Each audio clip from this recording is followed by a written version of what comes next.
Hi, ഇതൊരു unboxing video ആണ്. ഞാനൊരു മൈക്ക് ഓർഡർ ചെയ്തിരുന്നു ആമസോണിൽ നിന്ന്. അപ്പോൾ അത് വന്നിട്ടുണ്ടായിരുന്നു. അപ്പോൾ അതിൻ്റെ ഒരു അൺബോക്സിങ് വീഡിയോ ആണിത്.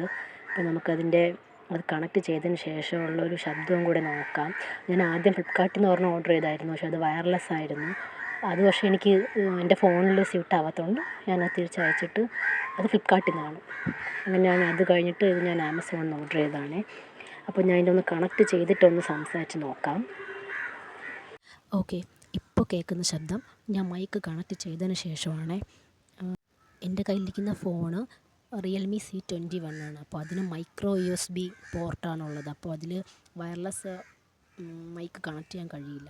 അപ്പോൾ എൻ്റെ ഫോണിൽ ഏറ്റവും കൂടുതൽ എനിക്ക് ഈ ജാക്ക് കുത്തിയിട്ടുള്ള ആ ഒരു മൈക്രോഫോണേ കണക്റ്റ് ആകത്തുള്ളൂ. അതുകൊണ്ടാണ് ഞാനത് ഓർഡർ ചെയ്തത്. അപ്പോൾ എല്ലാവരും പുതിയതായിട്ട് ആരെങ്കിലും മൈക്കൊക്കെ വാങ്ങുന്നുണ്ടെങ്കിൽ അതൊന്ന് ശ്രദ്ധിക്കണം കേട്ടോ. നമ്മൾ പോർട്ട് ഏതാണെന്ന് നോക്കണം. മൈക്രോ USB ആണെങ്കിൽ പറ്റത്തില്ല.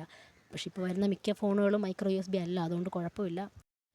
അപ്പോൾ ഈ മൈക്കിൻ്റെ വോയിസ് ക്വാളിറ്റി എത്രയുണ്ടെന്ന് കേൾക്കുന്നവരൊന്ന് കമൻറ്റ് ചെയ്തേക്കണേ. 150 രൂപയുടെ താഴെയാണ് കേട്ടോ ഈ മൈക്കിന് വില വരുന്നത്. തുടക്കക്കാർക്കൊക്കെ ഇത് മതിയാവുമെന്ന് വിചാരിക്കുന്നു. നമുക്ക് പിന്നീട് നല്ല മൈക്ക് വാങ്ങാമെന്ന് വിചാരിക്കുന്നു. അപ്പോൾ നിങ്ങളുടെ സഹകരണവും സപ്പോർട്ടൊക്കെ ഞാൻ പ്രതീക്ഷിക്കുന്നു കേട്ടോ. അപ്പോൾ സബ്സ്ക്രൈബ് ചെയ്യാൻ മറക്കണ്ട. അപ്പോൾ ഇന്നത്തെ വീഡിയോ ഇത്രയേ ഉള്ളൂ.